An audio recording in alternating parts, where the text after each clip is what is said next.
Jika orang yang hidupnya lebih baik dari Anda mengajak minum, ingatlah untuk segera membayar lebih dulu. Jika orang yang hidupnya lebih sulit dari Anda mengajak minum, ingatlah untuk mengeluh tentang keadaan dan keterbatasan. Saat tidak ada urusan penting, kurangi memposting di media sosial.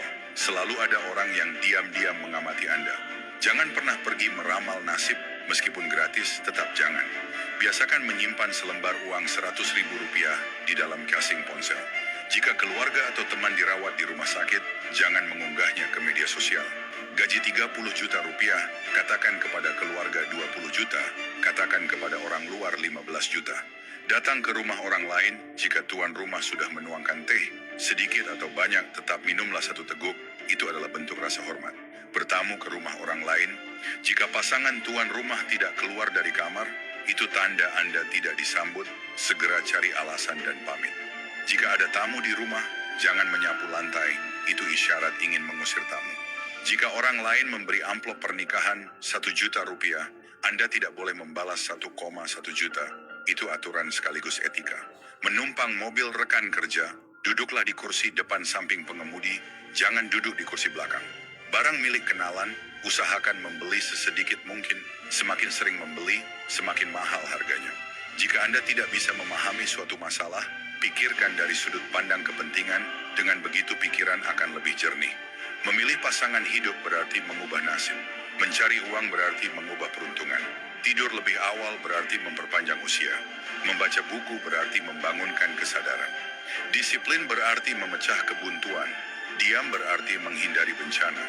Bepergian berarti memperluas wawasan. Saat meminta bantuan orang lain, bicarakan terlebih dahulu manfaatnya. Saat menggunakan orang lain, pegang titik lemahnya. Saat memancing emosi orang, tetaplah tenang. Saat waspada terhadap orang, siapkan jalan mundur.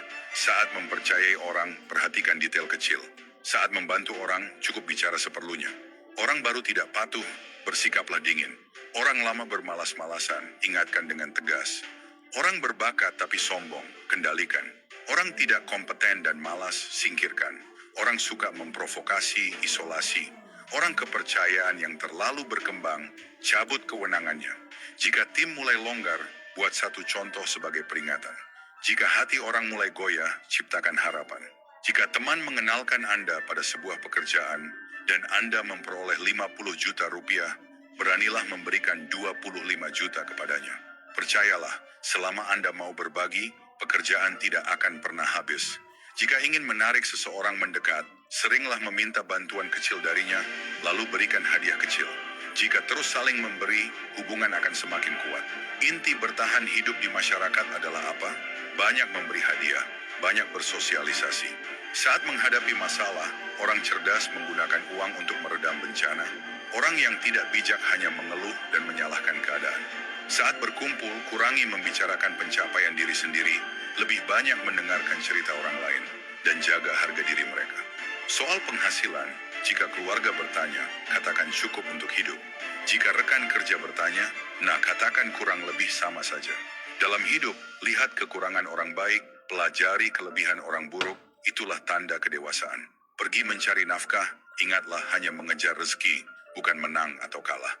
Selama tidak merugikan kepentingan Anda, meskipun seseorang mengatakan matahari terbit dari barat, katakan saja itu benar. Citra diri harus mendahului kemampuan.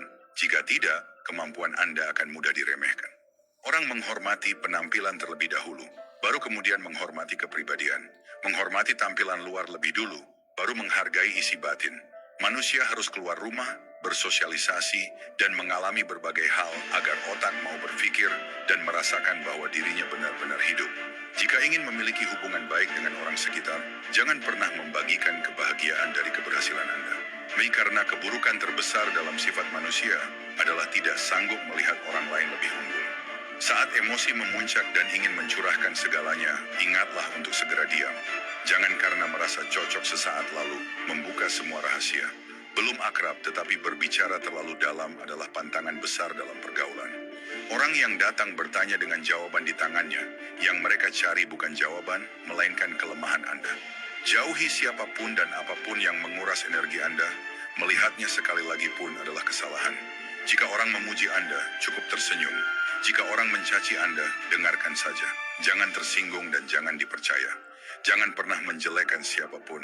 Setiap kata buruk yang Anda ucapkan, suatu hari akan menjadi penghalang bagi diri Anda sendiri. Jika bertemu orang bodoh dalam hidup, Ike tidak perlu membantah. Pujilah dan sanjunglah, biarkan dia tetap demikian. Prinsip yang wajib dipahami setelah usia 30. Ucapan selalu untuk orang lain, tindakan selalu untuk diri sendiri. Tampilan rendah hati, keputusan tegas, bersikap lembut keluar, berjuang keras ke dalam, ucapan penuh pujian, kendali tetap di tangan sendiri, sikap hangat, prinsip teguh. Di dunia ini, yang paling kuat bukan uang, bukan kekuasaan, melainkan pola pikir. Ada sebuah buku yang sebenarnya tidak wajib kamu baca. Tetapi jika sudah membacanya, jangan biarkan siapapun tahu bahwa kamu sedang membacanya. Itulah buku Dari Taktik Menuju Kemenangan. Di dalamnya ada lebih dari 100 situasi nyata dalam kehidupan yang membantu kamu melatih pola pikir, melatih cara merespons ketika menghadapi masalah sulit. Buku ini tidak mengajarkanmu untuk menipu, tetapi mengajarkanmu memahami hati manusia agar tidak ada yang bisa memperdayaimu. Ada 50 strategi yang